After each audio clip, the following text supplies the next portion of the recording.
পান, আজকের যে ফিগার অফ স্পিচটি হলো সেটা হচ্ছে পান। পান কি বা পান কাকে বলে তা নিয়ে আজকের ডিটেলস আলোচনা হবে। তো পানের যে এখানে ডেফিনেশনটা দেওয়া আছে, কি দেওয়া আছে, এ পান is a figure of speech. একটা পান হলো একটা ফিগার অফ স্পিচ, মানে একটা উপমা, in which a word or phrases is use in such a way that it suggest two or more meaning. মানে এমন একটা ওয়ার্ড, পান হলো এমন একটা ওয়ার্ড হতে পারে অথবা একটা ফ্রেজ হতে পারে যার দুইটা বা তার বেশি মানে হতে পারে। একটাই ওয়ার্ডের দুইটা বা তিনটা মানে হতে পারে। অ্যাট দ্য সেম টাইম, একই সময়ে মানে দুইটা বা তিনটা বা তার বেশিও মানেও বোঝাতে পারে। Usually for humour or wit, সাধারণত কী করা হয়, একটু ফানের জন্য, মজার জন্য অথবা চালাকি করার জন্য এই পান ব্যবহার করা হয়ে থাকে। তো পান যদি ফিগার অফ স্পিচটা বলি তো এটা কাকে বলে, যে এমন একটা ওয়ার্ড বা এমন একটা ফ্রেজ যেটা দুইটা বা তিনটা অর্থ আছে। Word play base on the double meaning or similar sound, মানে কি হতে পারে যে দুটো মানে থাকতে পারে, দুটো আলাদা আলাদা মানে থাকতে পারে, অথবা সিমিলার সাউন্ড অথবা একই শব্দ, দুটো একই উচ্চারণ হতে পারে।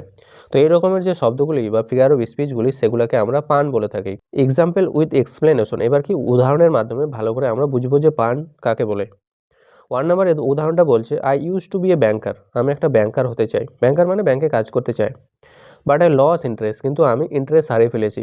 এখন যে এখানে ইন্টারেস্ট কথাটা, এটা দুটো মানে হতে পারে। একটা হচ্ছে ইন্টারেস্ট মানে হতে পারে আগ্রহ, যে সে আগ্রহ হারিয়ে ফেলেছে।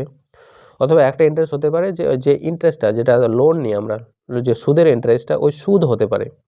এখানে বলে দিয়েছে যে কিরুসির হতে পারে, একটা আগ্রহ হতে পারে, অথবা ব্যাংকের যে ইন্টারেস্ট দেয়, যেটা সুদ দেয়, ওইটা হতে পারে। তো এখানে ইন্টারেস্ট দিয়ে দুইটা অর্থ প্রকাশ করছে, তাই ইন্টারেস্ট কথাটা এখানে একটা পান। আমার যে উদাহরণটা আছে, 2 নম্বর এক্সাম্পলটা আছে, a bicycle cannot stand on its own, একটা বাইসাইকেল নিজে নিজে দাঁড়াতে পারে না, বিকজ, কারণ, ইট ইজ টু টায়ার্ড, কারণ এটা হচ্ছে টু টায়ার্ড।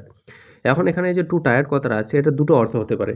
একটা হতে পারে যে টু টায়ার মানে হচ্ছে দুটো টায়ার, এখানে দুটো টায়ার আছে ওটা, তাই ওটা দাঁড়াতে পারে না।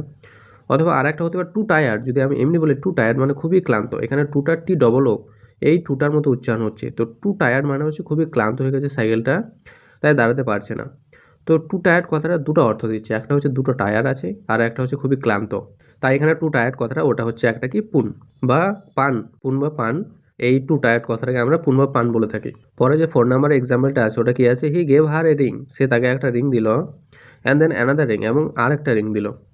তো এখন এই যে রিং কথাটা আছে, রিং কথাটার মানে কি হতে পারে? রিং কথাটার মানে তো একটা রিং হতে পারে, যে হাতের আঙ্গুলে যে পরে রিং, ওটা হতে পারে। অথবা এখানে ফোন কল হতে পারে, যে প্রথমে ফোন করলো, রিং করলো, আবার পরে আরেকবার ফোন করলো। অথবা এটাও মানে হতে পারে যে প্রথমে ওকে একটা রিং দিল, হাতের আংটি দিল, তারপরে আর একটা দিল। তো রিং কথাটা দিয়ে ফোন কলও বোঝাচ্ছে, আবার হচ্ছে জুয়েলারি ওই যে আংটিটাও বোঝাচ্ছে।